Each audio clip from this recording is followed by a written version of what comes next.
Welcome to a Monday edition of AutoWeek TV. Hope you're finding a way to stay cool during this heat wave. Here's the hot news from the auto world. NASCAR driver Kyle Busch racked up his 100th win over the weekend. Busch's win Saturday in the nationwide race at New Hampshire Motor Speedway was his 14th this season in NASCAR's top 3 race series. Busch now stands third on the list of race wins.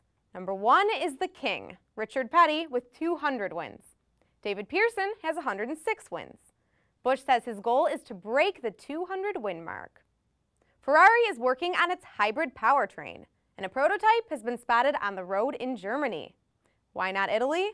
Because auto supplier Bosch is playing a key role in the hybrid technology. Bosch's headquarters are in Stuttgart. Autocar magazine says Ferrari's hybrid uses 2 electric motors. A small unit powers the accessories when the car is in electric mode. A larger unit mounted in back provides 100 horsepower to the wheels. The thin battery pack is mounted on the car's floor pan. As the Chrysler Group moves fast to overhaul its product lineup, there are high-placed people in the company who root for a return of the mean-looking Dodge Magnum wagon. How high-placed? Ralph Gilles, the design chief who now runs the SRT brand, is one. Gilles recently said, "With the Magnum, we owned the station wagon segment." But the wagon was ditched as Chrysler headed for bankruptcy under the control of investor firm Cerberus. Gilles says many things are now possible under Fiat's ownership of Chrysler. He didn't commit to a new Magnum, but he says great things are coming. Finally for today, let's spend a few minutes with drag racing legend Big Daddy Don Garlits as he talks about the 2011 Drag Pak for the Dodge Challenger.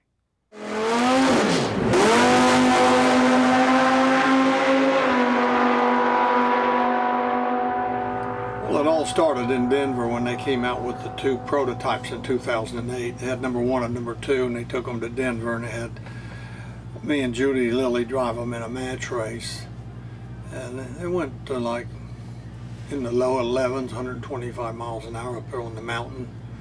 I came back from Denver and I was telling her what a great ride it was and how much fun it was. And she said, "Why don't you get you one of the 2009s? So I did. So I called up Chrysler and they agreed to let me have number 1. And but it wasn't like this car. It was just a shell, you know. It had an engine bolted in the front with a dummy transmission, no rear end. This had the suspension with just snow tires on the car. And the first time out, I went 10.2 with it. Came here to the Gator Nationals last year in 10.06 right out of the box.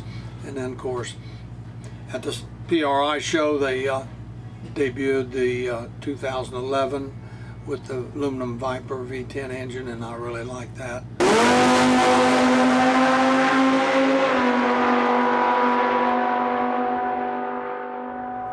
So I asked them, could I get number 1? They said, no, the first 10 are already sold.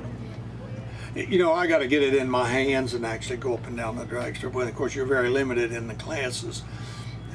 So I may run this thing in Super Stock D. I think that's you have a little bit more variations that you can have in that class. There's a lot of things you can do to it, for sure.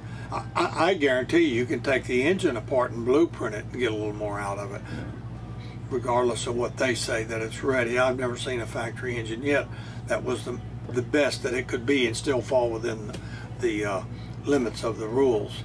Well, I'll tell you right off the bat something I'm going to change immediately. I'm not going to have an electric water temperature gauge in it. You can bet I'll have a real temperature gauge so that I'll know what the temperature of the engine is all the time, whether the ignition is on or not. That's just for openers. That's just a first glance. And I'm sure there's a million other things. You know, put a little plug in for Mopar. I mean, I take my hat off to them. They came through this terrible bankruptcy was going on, and they didn't give up on it. They really kept it alive, and they stuck to their guns and built the cars and save the class, and we racers appreciate that. Oh, there's nothing like the sound of a screaming V10 to get the week off to a good start. We've crossed the finish line for today, but AutoWeek.com keeps you up to date with all the car and racing news 24/7. We'll see you back here tomorrow. Until then, enjoy the drive. Thanks for watching today's edition of AutoWeek TV. Be sure to catch all the latest car enthusiast news on AutoWeek.com, in AutoWeek magazine, and in AutoWeek's iPad edition.